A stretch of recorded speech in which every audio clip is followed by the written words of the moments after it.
الحمد لله رب العالمين والصلاة والسلام على رسوله الأمين وبعد. برادران اسلام، نوجوان ساتھیوں، عزیز بچوں،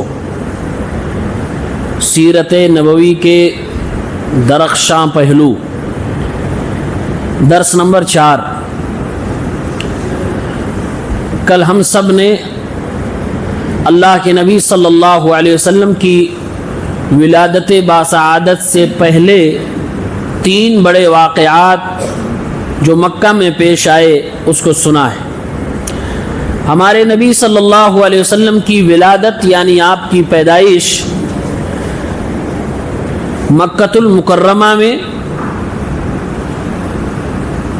9 ربیع الاول عام الفیل کے پہلے سال سوموار کے دن صبح ہوئی تھی. آپ کی پیدائش کے حوالے سے سن کون سا تھا، ایئر کون سا تھا، یہ کنفرم ہے کہ ہاتھی والے لشکر کو مارنے کا جو سال ہے وہی سال ہے. دن کون سا ہے، منڈے ہے، سوموار ہے، یوم الاثنین ہے، یہ بھی کنفرم ہے. مہینہ کون سا ہے، ربیع الاول ہے، یہ بھی کنفرم ہے. لیکن ڈیٹ کون سی ہے، اس میں علماء کا اختلاف ہے. کسی نے 9 کہا، کسی نے 12 کہا، کسی نے الگ الگ اور تاریخیں بتلائی ہیں. یہ جو آپ صلی اللہ علیہ وسلم کی ڈیٹ آف برتھ کے حوالے سے اختلاف ہے، اس کی حکمت یہ ہو سکتی ہے کہ اللہ بھی نہیں چاہتا تھا کہ ہمارے نبی صلی اللہ علیہ وسلم کی لوگ برتھ ڈے منائیں، ورنہ ڈیٹ بھی فائنل ہوتی. البتہ قریب ترین اقوال جو تحقیقات سے ثابت ہوئی ہیں وہ 9 ربیع الاول بتلائی جاتی ہیں. 12 ربیع الاول زیادہ مشہور ہے، لیکن تحقیقات میں 9 ربیع الاول قریب ترین اقوال میں مانا جاتا ہے. آپ صلی اللہ علیہ وسلم کی سوموار کے دن پیدائش ہو گئی. سوموار کے دن ہمارے نبی صلی اللہ علیہ وسلم روزہ بھی رہتے تھے اور جمعرات کے دن بھی رہتے تھے. لیکن سوموار اور جمعرات کے روزے میں سوموار کے روزے کو علماء نے زیادہ افضل کہا ہے، کیونکہ اس کی کئی وجوہات ہیں. اللہ کے نبی کہتے ہیں اسی دن میں پیدا ہوا، اسی سوموار کے دن مجھے نبی بنایا گیا، اسی دن میں ہجرت کیا، اسی دن میں مدینہ منورہ میں پہنچا، اور اسی دن ہمارے نبی صلی اللہ علیہ وسلم کی وفات بھی ہوئی تھی. اور ایک اور حدیث میں آپ نے فرمایا صلی اللہ علیہ وسلم کہ اس دن لوگوں کے اعمال اللہ تبارک و تعالیٰ کے پاس پیش کیے جاتے ہیں، اس لیے آپ صلی اللہ علیہ وسلم روزہ رہا کرتے تھے. اب جتنے بھی لوگ عید میلاد النبی منانے والے ہیں ان لوگوں کے لیے صرف اتنا ثابت ہو رہا ہے کہ اس دن کو روزہ رکھیں، اس تاریخ کو نہیں. ہر ہفتے منڈے کے دن روزہ رکھیں، اس کے علاوہ اور کچھ نہیں. لیکن ان لوگوں نے بہت سارے ڈھکوسلے کیے. بہرحال وہ دوسری بات ہے. عید میلاد النبی کا جو تہوار ہے یہ رافضیوں کا بنایا ہوا تہوار ہے، یہ فاطمیوں کا بنایا ہوا تہوار ہے. اس کا ہمارے نبی سے، ہمارے نبی کے صحابہ سے، ائمہ سے، محدثین سے کوئی تعلق نہیں ہے. یہ ایک بدعت ہے. ہمارے نبی صلی اللہ علیہ وسلم کے حوالے سے ایک بات یہ بھی مشہور ہے کہ اللہ کے نبی صلی اللہ علیہ وسلم ختنہ شدہ پیدا ہوئے تھے. یعنی جب پیدا ہوئے تو پہلے سے ہی ان کا آلریڈی ختنہ ہوا تھا. ایک ضعیف حدیث میں اس کو بیان کیا جاتا ہے وجہ کہ اگر ختنہ کوئی دوسرا کرتا تو آپ کی شرمگاہ دوسرا کوئی دیکھ لیتا. کسی نے نہیں دیکھا اس لیے یہ ختنہ شدہ پیدا ہوئے. البتہ یہ روایتیں سخت ضعیف ہیں.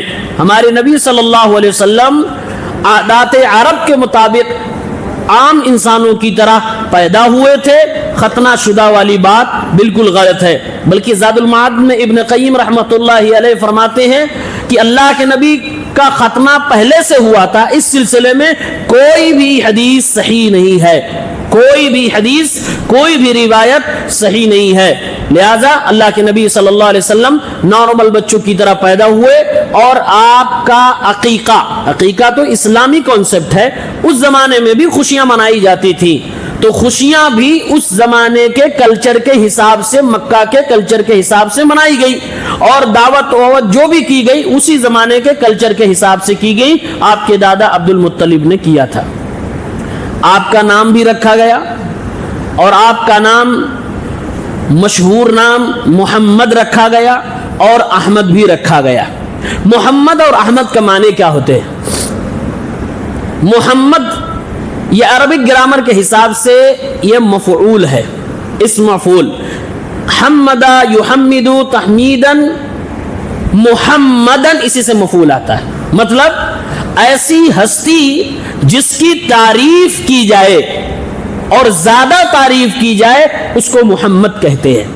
اسی لیے ابن حجر رحمۃ اللہ علیہ فتح الباری میں نقل کرتے اور کہتے ہیں آپ کا نام محمد اس لیے رکھا گیا یحمدہ اللہ فی السماء، تاکہ آسمانوں میں آپ کی تعریف اللہ تبارک و تعالیٰ کرے، ویحمدہ خلقہ فی الارض، اور اللہ کی مخلوقات زمین میں اللہ کے نبی صلی اللہ علیہ وسلم کی تعریف کرے۔ اور واقعتاً ہم کہتے ہیں اللہم صلی علی محمد، اے اللہ محمد پر درود نازل فرما۔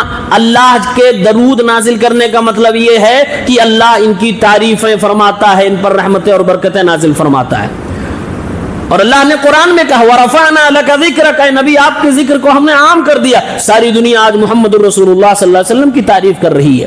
اور آپ کا نام احمد، یہ یا تو اسم فاعل ہے اور صیغہ مبالغہ ہے، تو معنی یہ ہوگا اللہ کی سب سے زیادہ تعریف کرنے والا انسان، تو اس معنی میں بھی ہمارے نبی صلی اللہ علیہ وسلم سب سے زیادہ تعریف کرنے والے۔ دعاؤں کے سیریز میں اور آپ دیکھ ہی رہے ہیں، ہر لمحے کی دعا ہے۔ باتھ روم میں گئے اور واپس نکلے اتنی دیر دعا نہ کر سکے تو غفرانک کہا، سونے سے پہلے دعا، سونے کے بعد کی دعا، ہر لمحے دعا اللہ کا ذکر ہو رہا ہے۔ تو سب سے زیادہ اللہ کی تعریف کرنے والے محمد رسول اللہ صلی اللہ علیہ وسلم ہیں۔ اور احمد کا دوسرا معنی اگر اس مفعول سے اس کو مشتق مانا جائے تو وہی معنی ہوگا جو محمد کا، یعنی سب سے زیادہ جس کی تعریف کی جا رہی ہو۔ جس وقت ہمارے نبی مکہ میں پیدا ہوئے تو احمد نام مکہ کی ڈکشنری میں معروف نہیں تھا، البتہ محمد نام کچھ لوگوں کا ملتا تھا، وہ بھی بہت زیادہ فیمس نہیں تھا، لیکن کچھ لوگ جو پرانی آسمانی کتابوں میں پڑھ چکے تھے، چرچے میں آ چکا تھا کہ ایک نبی آخری آئے گا جس کا نام محمد ہوگا، تو لوگوں نے اپنے بچوں کے یہ نام رکھنے شروع کر دیے تھے۔ لیکن یہ تقریباً 20 لوگوں کا نام ملتا ہے، اس سے زیادہ نہیں ہے، 20 لوگ تقریباً محمد نام کے پائے جاتے تھے، ورنہ عام طور سے یہ نام بہت زیادہ فیمس نہیں تھا۔ اللہ کے نبی صلی اللہ علیہ وسلم کی اور بھی نام ہیں، سیرت میں بتلائے گئے، خود آپ صلی اللہ علیہ وسلم نے بتلائے ہیں، لیکن یہ دونوں نام وہ نام ہیں جو قرآن کریم میں منشن کیے گئے۔ محمد نام قرآن میں 4 جگہوں پر ہے، اور احمد قرآن کریم میں ایک جگہ پہ ہے۔ اللہ نے فرمایا وما محمد الا رسول، محمد اللہ کے رسول ہی ہیں، ایک جگہ۔ ما کان محمد ابا احد من رجالکم، محمد تم میں سے کسی مرد کے باپ نہیں، دوسری جگہ۔ وآمنوا بما نزل علی محمد، اور ایمان لائے جو محمد پہ نازل کیا گیا اس پر، تیسری جگہ۔ محمد الرسول اللہ والذین معہ وشداء علی الکفار، محمد اللہ کے رسول ہے صلی اللہ علیہ وسلم۔ یہ قرآن میں 4 جگہوں پر آپ کو محمد نام ملے گا، اور احمد ایک جگہ ہے سورہ صف آیت نمبر 6 میں وَمُبَشِّرًا بِرَسُولٍ يَأْتِي مِن بَعْدِ اسْمُهُ احمد، عیسیٰ علیہ السلام کہہ رہے میرے بعد ایک رسول آئے گا جس کا نام احمد ہوگا۔ تو محمد اور احمد قرآن میں ہے، دونوں کو ملایا جائے تو 5 مرتبہ، اور صرف محمد 4 اور احمد ایک بار آیا ہوا ہے۔ اور باقی پورے قرآن میں اللہ کے نبی کا نام نہیں ذکر کیا گیا ہے، بلکہ ان کو وہ رسپیکٹ دی گئی جو دوسرے نبیوں کو نہیں ملی ہے۔ کیا ہے؟ اللہ تعالیٰ قرآن کریم میں دوسرے نبیوں کا نام لیتا، یا نوح، یا ابراہیم، یا آدم، اور دوسرے نبیوں کا اللہ نے نام لیا ہے، لیکن جب محمد الرسول اللہ صلی اللہ علیہ وسلم کی باری آتی ہے تو اللہ فرماتا یا ایھا النبی، یا ایھا الرسول، یا ایھا المدثر، یا ایھا المزمل، اس طرح کے پیارے پیارے ناموں سے، آپ کے القابات سے آپ کو پکارا گیا ہے۔ یہ اس لیے کہ رب العالمین نہیں چاہتا کہ میرے نبی محمد الرسول اللہ صلی اللہ علیہ وسلم کو بھی ان کے امتی ان کو نام لے کر پکارا کرے، یا رسول اللہ کہا کرے، یا نبی اللہ کہا کرے۔ آپ کی زندگی میں صحابہ ایسے ہی کہا کرتے تھے۔ اور یہ چاروں جگہ جہاں پر اللہ کے نبی کا نام آیا ہے، کسی بھی جگہ پہ وہاں آپ کو مخاطب نام سے نہیں کیا گیا ہے۔ آپ نے دیکھا کہیں بھی یہ نہیں ہے یا محمد یا احمد۔ آپ کو جب بھی مخاطب کیا اللہ نے اے میرے نبی، اے میرے رسول، اے مدثر، اے مزمل، اس طرح کے انداز سے کیا گیا ہے۔ یہ ہمارے نبی صلی اللہ علیہ وسلم کی شان ہے۔ اللہ کے نبی صلی اللہ علیہ وسلم جب پیدا ہوئے تو پیدا ہونے کے وقت نبوت کے پیش خیمے کے طور پر دو چیزیں بیان کی جاتی ہیں، جس کو علماء نے ارہاسات النبوہ میں عند المیلاد ذکر کیا ہے کہ پیدائش ہونے کے وقت کچھ ایسی نشانی جس سے لگ رہا تھا کہ یہ لڑکا آگے چل کر نبی بننے والا ہے۔ ایک روایت یہ ہے جو مسند احمد کے اندر ہے 22,261 پر، جس کی سند کو علامہ ارناؤت رحمۃ اللہ علیہ فرماتے ہیں کہ سند تو ضعیف ہے لیکن اس کا معنی صحیح ہے، اور علامہ البانی نے الصحیحہ میں 1545 پر اس کو درج کیا ہے۔ وہ روایت کیا ہے؟ حضرت ابو امامہ فرماتے ہیں میں نے اللہ کے نبی سے کہا، کیا کہا؟ یا نبی اللہ، اے اللہ کے نبی، ما کان اول بدء امرک، اے اللہ کے نبی، اللہ نے آپ کو نبی بنایا ہے، آپ کے نبی بننے کا پروسیس کہاں سے شروع ہوا؟ آپ نبی بنے ہیں، یہ کہاں سے پروسیس شروع ہوا تھا کہ آپ کو نبی بنایا جانے والا ہے؟ یہ سوال کیا گیا اللہ کے نبی صلی اللہ علیہ وسلم سے۔ آپ نے جواب دیا انا دعوت ابی ابراہیم وبشرا عیسیٰ، میرے نبی بنائے جانے کا پروسیس میرے جد امجد حضرت ابراہیم علیہ السلام کی دعا سے شروع ہوتا ہے، اور عیسیٰ علیہ السلام نے جو اپنی امت کو بشارت دی وہاں سے بھی شروع ہوتا ہے۔ اور آگے اللہ کے نبی نے فرمایا وَرَأَتْ أُمِّي، اور میری ماں نے دیکھا أَنَّهُ أَوْ كَأَنَّهُ يَخْرُجُ مِنْهَا نور، کہ میری پیدائش کے وقت گویا کہ ان کی بدن سے ایک ایسا نور، ایک ایسی روشنی نکلی اضاءت منہ قصور الشام، جس سے شام کے محلات روشن ہو گئے۔ اللہ کے نبی نے تین چیزیں بیان کی، کیا؟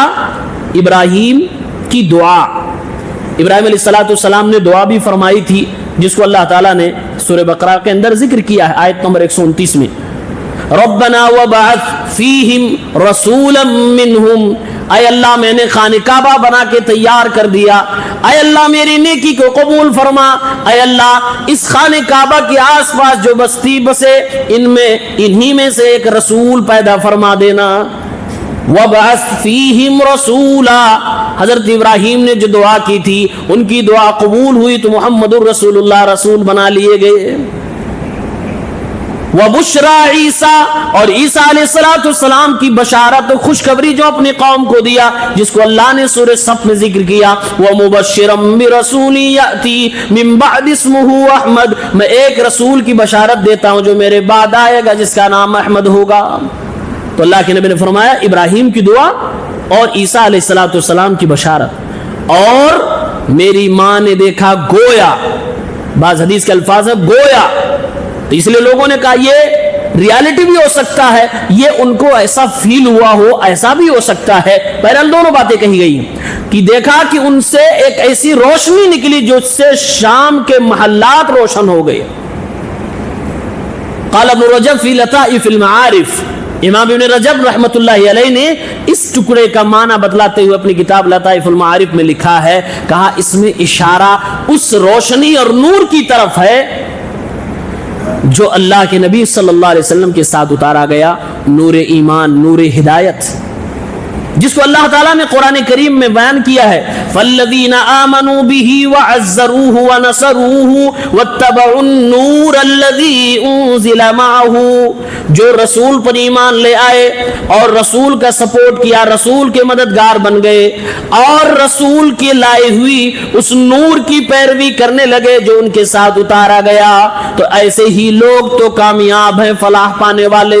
ابن رجب رحمۃ اللہ علیہ فرماتے ہیں یہ قرآن کریم سورہ اعراف کی 157 نمبر میں جس نور کا تذکرہ ہے، یہی نور حضرت محمد صلی اللہ علیہ وسلم کی والدہ محترمہ نے ان کی پیدائش کے وقت دیکھا تھا۔ ابن کثیر رحمہ اللہ اپنی تفسیر کی کتاب تفسیر القرآن العظیم میں لکھتے ہیں کہ خاص طور سے شام کے محلات روشن ہوئے، اس کا کیا مطلب ہے؟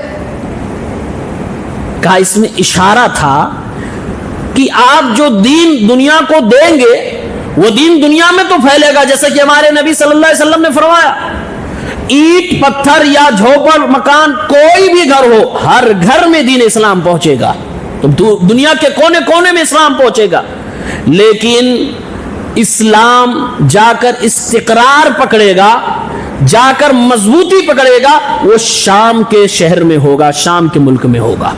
خاص طور سے آپ صلی اللہ علیہ وسلم کے جانے کے بعد قیامت کے قریب آخری زمانے میں شام مسلمانوں کے لیے بحیثیت دین ایک سینٹر بن جائے گا۔ اسی لیے حضرت عیسیٰ علیہ السلام دمشق کی جامع مسجد کے منارے پہ اتریں گے، یہ بھی شام کے اندر ہے۔ اور اللہ کے نبی صلی اللہ علیہ وسلم کی جو مشہور حدیث ہے لا تزال طائفۃ من امتی، ایک حدیث کے اندر یہ ٹکڑا ہے وہم بالشام، وہ شام کے اندر ہوں گے۔ تو کہا ابن کثیر رحمہ اللہ نے کہ یہ جو شام کو اللہ تعالیٰ نے جو شام کے محلات کا خاص طور سے ذکر آیا ہے، وہ شاید اسی طرف اشارہ ہے کہ آخری زمانے میں شام کی اسلام کے اندر خاص فضیلت ہوگی۔ بہرحال یہ پیش خیمہ جو آپ کی نبوت کے حوالے سے ہے، اس کو علماء نے صحیح کہا ہے۔ ایک دوسری بات بھی بیان کی جاتی ہے، کہا جاتا ہے کہ جب اللہ کے نبی صلی اللہ علیہ وسلم کی پیدائش ہوئی تو اس وقت ایوان کسرا کے 14 کنگورے گر کے ٹوٹ گئے، بکھر گئے، اور آگ کے پجاریوں کے آگ بجھ گئے، اور اسی طریقے سے ساحلوں کے پانی سوکھ گئے، اور جو اس کے آس پاس گرجے اور عبادت خانے تھے جہاں شرک ہوتا تھا وہ سارے کے سارے ڈھہ گئے اور سب کے سب گر گئے۔ یہ باتیں بھی بیان کی جاتی ہیں، اس کو امام بہقی نے اپنی کتاب میں ذکر کیا ہے اور بھی کتابوں میں مذکور ہے، لیکن اس کی سند بالکل ضعیف ہے۔ البدایہ والنہایہ کے در ابن کثیر رحمہ اللہ اس کے بارے میں فرماتے ہیں اما ھذا الاسناد فلا اصل له، رہی بات اس حدیث اور اس جملے کی سند کی تو اس کی کوئی اصل نہیں ہے، من کتب الاسلام المعہودہ، اسلام کی جو معتبر کتابیں ہیں اس میں اس کی سند موجود نہیں، ولم ارہ باسنادہ اصلا، اصلا اس کی تو سند ہی نہیں ہے، یعنی کہ یہ بات جھوٹ ہے جو یہ باتیں بتائی گئی کہ اس وقت اس کو علامہ صفی الرحمن مبارک پوری نے اپنی کتاب الرحیق المختوم میں بھی لکھا ہے کہ یہ بات غلط ہے۔ تو ایک بات صحیح جو پہلی حدیث کے حوالے سے بیان کیا، دوسری بات غلط ہے جس کو آپ کے سامنے رکھا گیا۔ ایک اور بات، ہمارے نبی جب پیدا ہوئے تو آپ کی پیدائش سے پہلے آپ کے والد محترم کا انتقال ہو چکا تھا۔ راجح ترین قول یہی ہے کہ آپ کے پیدا ہونے سے پہلے آپ کے ابو کا انتقال ہو چکا تھا، یعنی آپ یتیم پیدا ہوئے تھے۔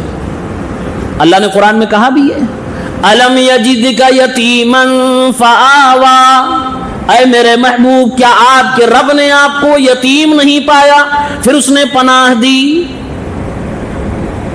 باوجود اس کے کہ آپ نے اپنے باپ کا رونا، اپنے باپ کا چہرہ نہیں دیکھا، اپنے باپ کی شفقت اور محبت نہیں پائی، اس کے باوجود آپ کو پیار دیا گیا، آپ کے خاندان کی طرف سے آپ کی پرورش کی گئی، آپ کو پالا گیا، پورا لاڈ کیا گیا، یہ سب اللہ کی طرف سے ہو رہا تھا۔ اللہ نے اسی کو ذکر کیا الم یجدک یتیمن، یعنی قرآن نے بھی یہ بتایا ہے کہ محمد الرسول اللہ صلی اللہ علیہ وسلم یتیم تھے۔ پیدا ہونے سے پہلے 2 مہینہ ابو کا انتقال ہو گیا، اور پیدا ہوئے پھر آپ دودھ پینے کے لیے ایک دیہات میں چلے گئے حلیمہ سعدیہ کے ہاں، 4 سال تک وہاں زندگی گزاری، انشاءاللہ کل تفصیل سے اس کا ذکر آئے گا۔ اب 4 سال وہاں زندگی گزاری، لوٹ کے ماں کے پاس آئے، 1.5 سال یا 2 سال اپنی ماں کے پاس رہے، 6 سال کی عمر ہوئی تو نانا کے گھر سے واپس آتے ہوئے مقام ابوا میں آپ کی والدہ کا بھی انتقال ہو گیا. اب جب والدہ کا انتقال ہو گیا، دادا پرورش کر رہے ہیں، دادا عبد المطلب کے حوالے ہو گئے. 8 سال کی عمر ہوئی، دادا عبد المطلب بھی دنیا سے چلے گئے. جاتے جاتے انہوں نے اپنے بیٹے اللہ کے نبی کے چچا ابو طالب کو وصیت کر دی کہ میرے بیٹے، یہ تمہارا بھتیجا محمد ہے جو میرا لاڈلا تم جانتے ہو، اس کے باپ کی جو ماں ہے اور تمہاری جو ماں ہے وہ دونوں سیم ہے، اور تم دونوں کا باپ یعنی اس کے باپ کا باپ اور تمہارا باپ میں ہوں.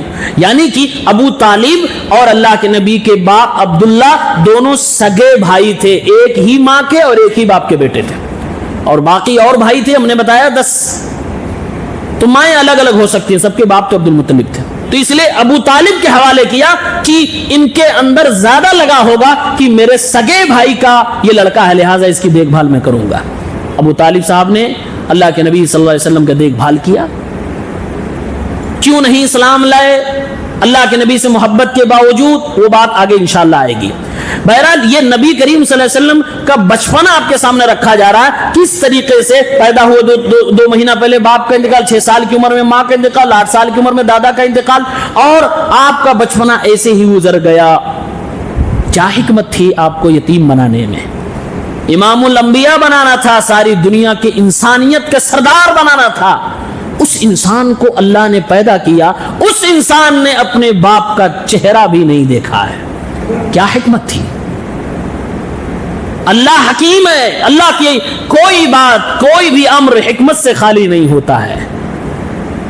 کچھ نہ کچھ تو بات رہی ہوگی، ایک ایک شے میں حکمت آپ کو ملے گی. علماء کرام نے کہا سب سے پہلی حکمت یہ ہو سکتی ہے کہ یہ آگے چل کے نبی بننے والے ہیں.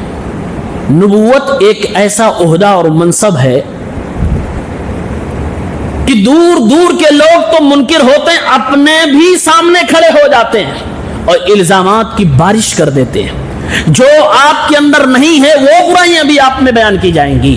اگر کہیں شوشہ مل گیا آپ کو جھوٹا ثابت کرنے کے لیے تو اس دل کو تار بنا دیں گے، پروپیگنڈا کر جائیں گے. کہا اللہ رب العالمین نے آپ کو آپ کی فیملی سے پیدا ہونے کے بعد دور رکھا، اس کے پیچھے حکمت ہے. پیدا ہونے سے پہلے باپ چلے گئے، باپ کے ساتھ اللہ کے نبی رہے ہی نہیں، ماں کے ساتھ بھی 1.5-2 سال رہے، اس کے بعد دادا کے سال بھی چند دن رہے، اس کے بعد آپ صلی اللہ علیہ وسلم 8-10 سال کی عمر ہو گئے، یعنی تقریباً بچپنا ختم ہو گیا، سن تمیز کراس کر گئے. یہ عمر اللہ تعالیٰ نے آپ کو آپ کی فیملی سے دور رکھا، اس لیے کیونکہ آپ کے دادا عبد المطلب، آپ کا خاندان مکہ کے اندر اچھا خاندان مانا جاتا تھا، عہدے والا خاندان مانا جاتا تھا، شریف خاندان مانا جاتا تھا. آپ کے خاندان کے لوگوں کو لیڈر مانا کرتے تھے. اگر یہ سب کے سب لوگ موجود ہوتے، یعنی آپ کے والد بھی زندہ ہوتے، آپ کی والدہ بھی حیات ہوتی، دادا بھی ہوتے، چچا حضرات بھی ہوتے، اور پوری فیملی کے ساتھ محمد الرسول اللہ بچپن گزارتے، تو کل کو جب یہ کہتے کہ میں اللہ کا نبی ہوں، ہو سکتا ہے کوئی کھڑا ہو کے کہتے یہ محمد تو اپنے خاندان کی سرداری کو بچانے کے لیے اب نبوت کا بہانہ بنا رہا ہے اور چاہ رہا ہے کہ خانہ کعبہ کی چابی اس کے خاندان کے ہاتھ میں رہے. دیکھو اس نے اپنے باپ سے کچھ باتیں سیکھی، کچھ باتیں اپنے دادا سے سیکھی، کچھ باتیں اپنی ماں سے سیکھی، اپنے چچاؤں سے سیکھی، اور انہی سب چیزوں سے، انہی سب لوگوں سے سیکھنے کے بعد آج 40 سال کی عمر میں جب ویل ٹرینڈ ہو گیا تو کہنے لگا انا رسول اللہ، میں اللہ کے نبی ہوں. اللہ کے نبی صلی اللہ علیہ وسلم پر یہ الزام نہ لگنے پائے، یہ تہمت نہ لگنے پائے، اسی لیے شاید اللہ تعالیٰ نے آپ کو یتیم بنا کر پیدا کر دیا. کوئی یہ نہ کہنے پائے محمد الرسول اللہ اپنے باپ سے سیکھے، اپنے دادا سے سیکھے، اپنے خاندان کی کسی فرد سے سیکھے. 4 سال بچپن کی لمبی مدت جو گزاری وہ بھی دیہات میں ایک عورت کے پاس گزاری ہے، سیکھنے کا کوئی معاملہ نہیں. تو پہلی حکمت یہ ہو سکتی ہے کہ آپ پر الزام نہ لگے کہ آپ جھوٹی نبوت کا دعویٰ کر رہے ہیں دنیا حاصل کرنے کے لیے، اور آپ نے سیکھا ان لوگوں سے. یہ الزام نہ لگے. لوگوں نے الزام یہ والا لگایا لیکن فیملی پہ نہیں لگایا ہے کہ فیملی سے سیکھا ہے. لوگوں نے جھوٹ تو کہہ دیا کہ ہاں وہ عیسائیوں کے، یہودیوں کے بڑے ان کے علماء سے شاید جا کے چپکے سیکھ لیا ہوگا، لیکن فیملی میں کسی نے الزام نہیں لگایا. کیوں؟ کیونکہ یتیم تھے وہ لوگ، جانتے تھے ان کو بچپن سے تو ایک حکمت یہ ہو سکتی ہے آپ کی نبوت کی حفاظت کے لیے اور اس کی اوتھنٹسٹی کے لیے پورا بالکل پاردرشیتا معاملہ رہے، بالکل صاف ستھرا معاملہ رہے کہ ہاں سچا نبی ہے، کوئی شک کی گنجائش نہ ہو، اس لیے اللہ تعالیٰ نے آپ کو یتیم بنایا۔ دوسری وجہ یہ ہو سکتی ہے کہ جس وقت ہمارے نبی صلی اللہ علیہ وسلم مکہ المکرمہ میں پیدا ہوئے، وہاں مظلوموں کی زندگی بہت اجیرن تھی، غریب آدمی کا کوئی جینا ہی نہیں تھا، چلتے ہوئے مسافر کو لوٹ لینا، اس کا سامان لے لینا، اس کی لڑکی، اس کی عورتوں کی عزت کو بالکل کھلواڑ سمجھ لینا، یہ سب عام ہو گیا تھا۔ کمزوروں کا کوئی سہارا نہیں تھا، اور کمزور انسان کی سب سے باریک کڑی اگر کوئی ہے تو یتیم ہے۔ یتیم سے زیادہ بے سہارا کون ہوتا ہے؟ یتیم سے زیادہ کمزور کون ہوتا ہے؟ جس کا باپ نہ ہو وہ کمزور نہیں تو پھر کون کمزور ہے؟ اور جس کا باپ ہو وہ مضبوط ہے۔ باپ چاہے بستر مرگ پہ ہو، چاہے مریض ہو، باپ بہت بڑی چیز ہے، بہت بڑا پاور ہے، بلکہ پاور کا اسٹیشن ہے، وہاں سے پاور جنریٹ ہوتا ہے جو اپنے بچوں تک ٹرانسفر ہوتا ہے۔ اللہ تعالیٰ نے آپ کو یتیم بنایا، کیوں جانتے ہیں؟ تاکہ اس لیے اس زمانے میں جہاں یتیموں کو دبا دیا گیا تھا، یتیموں کا منع عمل گرا دیا گیا تھا، یتیم اتنا زیادہ اپنے آپ کو چھوٹا سمجھنے لگے تھے کہ کوئی بڑا کام کرنے سے پہلے سوچتے تھے کہ آخر میں یہ بڑا کام کیسے کر پاؤں گا، میں تو سماج کا گرا ہوا انسان ہوں، میں تو یتیم ہوں، میرا باپ بھی نہیں ہے، کون مجھے یہاں کھڑا ہونے دے گا، کون مجھے یہاں بیٹھنے دے گا، کون مجھے سرداری دے گا، کون مجھے سربراہی دے گا، کون مجھے اپنا اغوا مانے گا۔ اللہ تعالیٰ نے ساری دنیا کے انسانوں کے سردار، ساری دنیا کے رسولوں کے سردار کو یتیم بنا کر یہ سبق دے دیا، اے دنیا کے یتیموں اپنے آپ کو چھوٹا نہ سمجھو، اگر تم قابل بن جاؤ گے تمہیں سرداری ملے گی، تم قابل بن جاؤ گے سرداری تمہیں ملے گی، رتبہ تمہیں ملے گا، تم علم والے بنو گے۔ دیکھو اپنے نبی صلی اللہ علیہ وسلم کو باپ کا چہرہ بھی نہیں دیکھا، لیکن قابلیت تھی، اللہ تعالیٰ نے بنایا تو دنیا میں کس طرح سے آپ کا نام روشن ہوا۔ ایسے آج بھی اگر کوئی یتیم ہے اور ہمت نہ ہارے، وہ نہ ہارے، اس کی ماں نہ ہارے، اس کے خاندان کے لوگ نہ ہارے، تو وہ بھی نام کما سکتا ہے، وہ بھی بڑا بن سکتا ہے، وہ بھی پڑھ لکھ سکتا ہے، وہ بھی دنیا میں جینے کا حق رکھتا ہے۔ ایک طرح سے یتیموں کے لیے ہمارے نبی کی زندگی موٹیویشن بن گئی، انسپائریشن مل گیا اللہ کے نبی کی زندگی سے کہ آپ کو دیکھ کر یہ یتیم اپنی زندگی جی لیا کرے۔ تیسری حکمت یہ ہو سکتی تھی، آج ہم سب جانتے ہیں کہ اگر آپ کسی آدمی پر ترس کھا رہے ہیں اور آپ کو کسی کے ساتھ سمپیتھی ہے تو اچھی بات ہے، لیکن اگر آپ اسی مصیبت کو جھیل کر آئے ہو تو آپ جو فیل کرو گے وہ نہیں فیل کر سکتا ہے جس نے نہیں جھیلا ہے۔ اس کو ایک مثال سے سمجھاتا ہوں۔ ماں کو بچے کی ولادت کے وقت کیا درد ہوتا ہے کبھی باپ فیل نہیں کر سکتا، وہ کبھی درد فیل ہی نہیں کر سکتے مرد حضرات، وہ عورت کر سکتی ہے، وہ ماں کر سکتی ہے، کیونکہ وہ درد اس نے جھیلا ہوا ہے، اسی لیے تو ماں کا مرتبہ باپ سے 3 گنا زیادہ ہے۔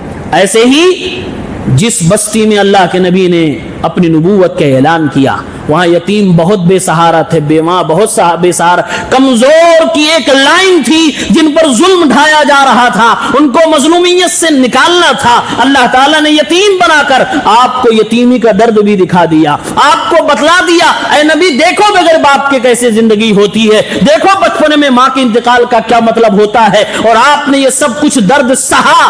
اسی لیے میرے نبی جب نبی بن گئے تو آپ نے دنیا کو سبق دیا، انا وکافل الیتیم فی الجنتی کہاتین، میں اور یتیم کی کفالت کرنے والا جنت میں ایسے ہوں گے جیسے دونوں انگلیاں پاس پاس ہیں۔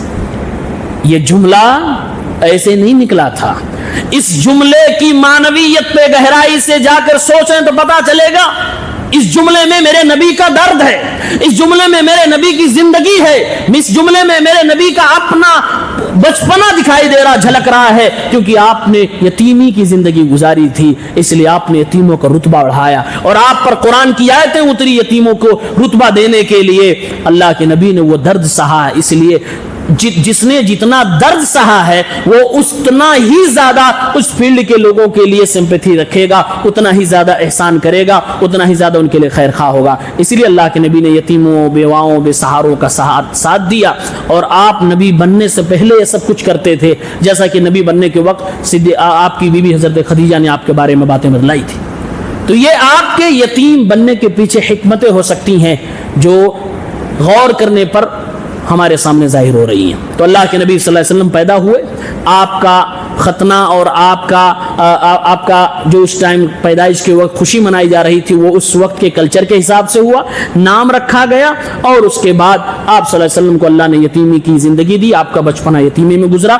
اب باقی باتیں انشاءاللہ کل اللہ تعالیٰ ہم سب کو نیک عمل کی توفیق دے، سیرت النبی صلی اللہ علیہ وسلم کو کما حق ہو سمجھنے کی توفیق دے، آمین۔